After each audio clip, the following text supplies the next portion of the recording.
This is a pelvic tilt or a pelvic curl versus a pelvic bridge. Most people perform a pelvic tilt where you imprint your low back into the mat and articulate up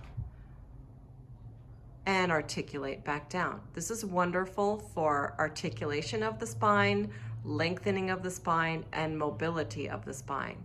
You will feel your hamstrings and your glutes working, but it will not necessarily strengthen your low back or fire the low back muscles. To do that, we must go into a neutral spine and perform a pelvic bridge.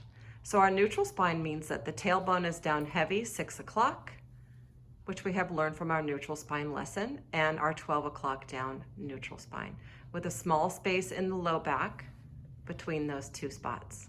From here, we're gonna go lifting the pelvis without articulating and lengthen the spine and lower down with the tailbone touching first.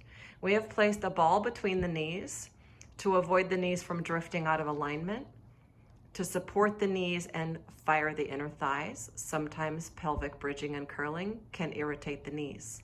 Make sure your feet are flat at all times, your toes are down, your heels are down. Our variations can be to lift and hold, lengthen, and squeeze the ball and release. If you don't have a ball, you can use a rolled up towel, a pillow, a magic circle. For extra stability, we can stay in this position, maintain the hips level, ASAS level right and left. As you extend one leg out, maintaining the ball alignment and the hip alignment, place it back down. Continue switching right to left, maintaining your pelvis as level as possible.